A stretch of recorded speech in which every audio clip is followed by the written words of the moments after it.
आपके लाइफ में ज़्यादातर अच्छी चीज़ें आपके रिस्क लेने की वजह से ही आएंगी। यहाँ तक कि आपका हर एक्शन सर्टेन लेवल का रिस्क कैरी करता है। अगर आप अपनी ज़िंदगी को बेहतर बनाने की कोशिश करोगे डिसिप्लिन डेवलप करके और अनगिनत सेक्रीफाइस करके, तो यहाँ भी रिस्क है। और अगर आप अपनी ज़िंदगी को बेहतर बनाने के लिए कुछ नहीं करते, तो वहाँ भी आप बहुत बड़ा रिस्क उठा रहे होते हो। आपका कोई भी डिसीजन आपको 100% रिजल्ट देने की गारंटी नहीं दे सकता, और फेलियर या फिर चीज़ों को प्लान के मुताबिक ना होने के चांसेस हमेशा रहेंगे। पर अगर किसी काम से मिलने वाला रिवॉर्ड उसके रिस्क से ज़्यादा बड़ा है, तो ऑफ कोर्स आपको वो काम करना ही चाहिए। इसलिए इस वीडियो में हम ऐसे ही कुछ कामों के बारे में बात करेंगे जिनके लिए रिस्क लेना वर्थ करता है।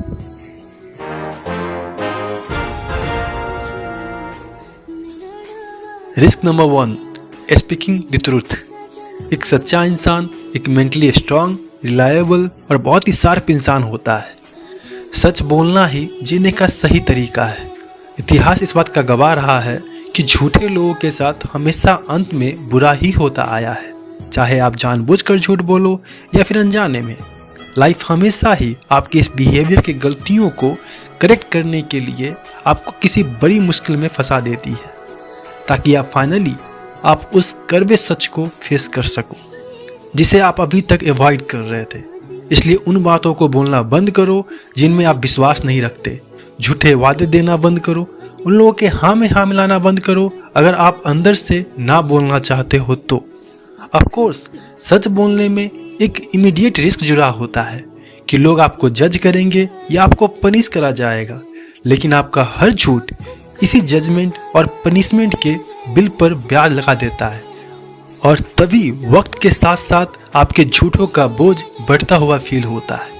इसलिए सच बोलने की हिम्मत करो, और अगर आपने कोई गलती करी है, आप किसी इंसान से एग्री नहीं करते, या फिर अगर आप किसी को हेल्दी वे में टांग खींचना चाहते हो, तो तब भी आप अपने मन की बात सामने रखने से हिचकिचाओ मत। सच बोलना आपको भी हेल्प करेगा और आपके दोस्तों को भी। Risk number 2, finding your limits.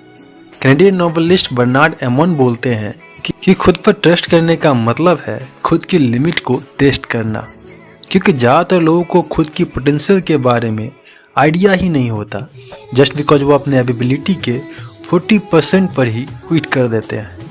Almost हर दूसरे लिविंग ऑर्गेनिज्म की तरह हम इंसान भी अपने ट्रू लिमिट्स नहीं जानते, क्योंकि हमारी बॉडी और माइंड हमें दर्द से दूर कंफर्ट में रहने के लिए इवॉल्व हुए हैं। जिम में भी आप वर्कआउट करते हुए ये चीज़ जरूर नोटिस करोगे कि यूजुअली आप एक वेट को मैक्सिमम कैपेसिटी तक पहुंचने से पहले ही रख देते हो। आप में कैपेसिटी थी 15 बाइसेप स्क्रॉल करने की, लेकिन आपने 8 या 10 पर ही छोड़ दिया। या फिर आप काम करते समय आप में कंटिन्यूसली फोकस करने की कैपेसिटी तो 4 से 5 घंटे की थी, लेकिन आप आधे घंटे में ही बोर हो गए और आपने वो काम छोड़ दिया। इस तरह हम ज़्यादातर अपने काम को 100% तक ले जाने से पहले ही क्विट कर देते हैं, और हमें ये पता ही नहीं चल पाता कि हम क्या करने के कैपेबल हैं। अंडर परफॉर्म करने और पूरी तरह से अपनी पोटेंशियल को यूज ना करने से हम पूरी दुनिया का नुकसान कर रहे होते हैं। आपका पर्पस है खुद की फुल पोटेंशियल को रियलाइज करना और उससे दूसरों के लाइफ में बदलाव लाना। बिना इस काम के आप हमेशा ही यूजलेस, एम्प्टी और इनकम्प्लीट फील करोगे।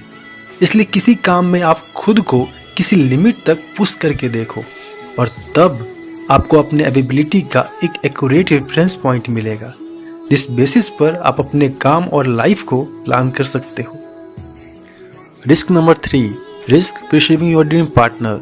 जिस इंसान को आप 10 on 10 समझते हो और आप उसे फिजिकली, इमोशनली, मेंटली और स्पिरिचुअली हर वे में अट्रैक्टेड हो, तो उसे अपना लाइफ पार्टनर बनाने का रिस्क उठाओ।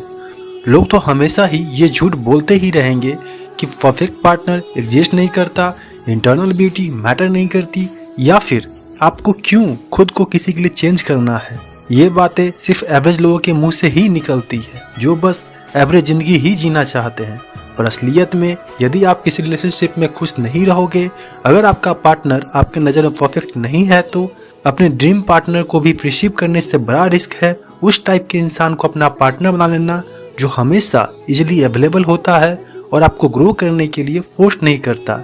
यही तो रीजन है कि आज क्यों इतने सारे कपल्स अपने रिलेशनशिप में अनहैप्पी हैं, क्योंकि उन्हें यही मैसेज दिया गया है कि एक एवरेज पार्टनर को चुनना नॉर्मल है। ऐसे लोग अकेले रहने से ज़्यादा डरते हैं और सही पार्टनर को ढूंढने के रिस्क से मिलने वाले रिटर्न्स को कम समझते हैं। लेकिन टाइम के साथ साथ उनके अपने रिलेशनशिप में टकरार भी बढ़ती है और उनकी इनसिक्योरिटी भी। इसलिए सही इंसान को ढूंढने का रिस्क उठाओ और खुद को उस इंसान के लायक बनाओ। Risk number 4, risk being extraordinary lyrics. अगर आप अभी भी यंग हो, आप अपने 20s या अर्ली 30s में हो और आपके ऊपर अभी भी घर या दुनियादारी की रिस्पॉन्सिबिलिटी नहीं आई है, तो इसका मतलब है कि आपके पास स्टिल कहीं बड़े रिस्क लेने का टाइम और क्षमता बचे हुए हैं।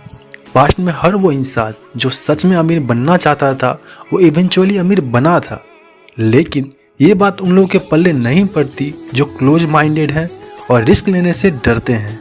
ऐसे लोग अपनी जवानी में कंफर्टेबल हो जाते हैं और अपने बुढ़ापे में पछताते हैं। इसलिए बहुत बड़े गोल बनाओ और एक अर्जेंसी के साथ उसका पीछा करो। Risk number 5, risk devoting your time toward spirituality. Money से सीधा स्पिरिचुअलिटी, यही वो एडवाइस है जो सिर्फ सबसे यूनिक इंडिविजुअल को ही समझ आता है, जो एक्चुअल में खुद के पोटेंशियल के हर डायमेंशंस को एक्सेस करना चाहते हैं। बहुत से लोग ये सोचते हैं कि स्पिरिचुअलिटी का समय बुढ़ापे में आता है। वो बोलते हैं पहले हम बस पैसा कमा ले और कैरियर बना ले, फिर हम मेडिटेशन, योगा और सच्चाई की तलाश का समय निकालेंगे। और अभी इन सब बातों का क्या फ़ायदा? लेकिन ये थिंकिंग गलत है। स्पिरिचुअलिटी आपके अंदर बोझ को बढ़ाएगा नहीं, बल्कि आप थोड़ा सा समय ही मेडिटेशन करके या किसी तरह का योगा करके अपने लाइफ के दूसरे एरिया में भी एनर्जेटिक और मेंटली शार्प फील कर सकते हैं। Risk number 6, risk initial failure in exchange for success.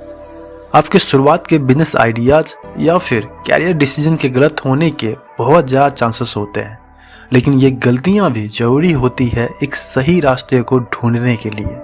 ये वो समय होता है जब लोग फेल होने के लिए आपका मजाक उड़ाएंगे या आपके व्हील पावर या मोटिवेशन को कई ठोकरें लगेंगी, लेकिन इन सब मुश्किलों और दर्द भरे समय से गुजरने का रिस्क लो, सक्सेस की तरफ बढ़ते चलो।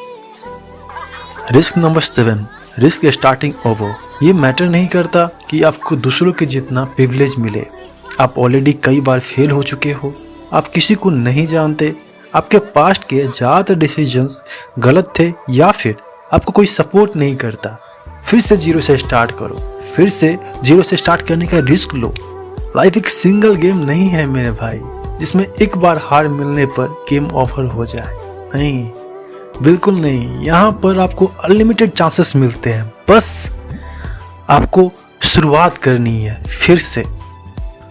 Risk number 8, risk not confirming in being right. Simple सी बात है, अगर आपको एक्स्ट्रा ऑर्डिनरी इंसान बनना है तो नेचुरली आप दूसरों के खिलाफ जाओगे ही। आपके और उनके आइडियाज मैच नहीं करेंगे। लोग आपको बोलेंगे कि आपके ख्यालात गलत और इम्पॉसिबल हैं, लेकिन सच तो ये है कि हर बड़ी चीज़ ही इम्पॉसिबल लगती है तब तक जब तक कोई इंसान उसे करके नहीं दिखा देता। इसलिए main stream ideas and believe के अगेंस्ट जाने का रिस्क लो। अगर आप इसमें गलत साबित हुए तो कोई भी इंसान हैरान नहीं होगा, लेकिन आप सही साबित हो गए तो सब कुछ बदल जाएगा। Risk number 9, risk having your own definition of success. हर इंसान सक्सेसफुल तो बनना चाहता है, लेकिन वो ये नहीं जानता कि उसे क्या चीज़ फुलफिल करेगी, और इसी वजह से आपके लिए सक्सेस की डेफिनेशन आपके लिए यूनिक होनी चाहिए। वरना अगर आपने दूसरों की सक्सेस के मेन ट्रिक्स को कॉपी करा तो ऑब्वियस सी बात है कि आप इस तरह से सक्सेस पाकर भी एक फेलियर के जैसा फील करोगे।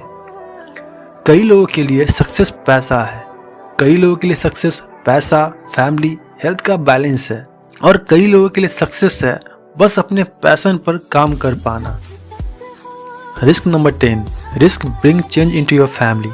अगर आपके घर में या पूरे परिवार में शुरू से ही कोई प्रॉब्लम चलती आ रही है, मे बी घर में अल्कोहलिक बहुत हैं, मे बी लोग डिप्रेशन में रहते हैं, पैसों की कमी है, या फिर सब अंदर ही अंदर एक दूसरे से नफरत करते हैं। तो ऐसे में यदि आप इन गहरी चीज़ों को नोटिस करने लगे हो तो मे बी आपका फर्स्ट रिएक्शन आपका इन लोगों से दूर जाने का ही होगा। एक ख्याल खुद ब खुद मन में आता है कि जिस सोच ने चोट दी है उससे दूर हो जाओ। हाउएवर, आप जो कुछ भी हो अपने रूट्स की वजह से ही हो, इसलिए अगर आपको अपनी अंधेरी लाइफ में कहीं थोड़ी सी भी रोशनी दिखे तो उस रोशनी को आप अपने फैमिली के साथ शेयर करो और अपनी पूरी ब्लड लाइन का ही पास्ट, प्रेजेंट और फ्यूचर सब बदल दो।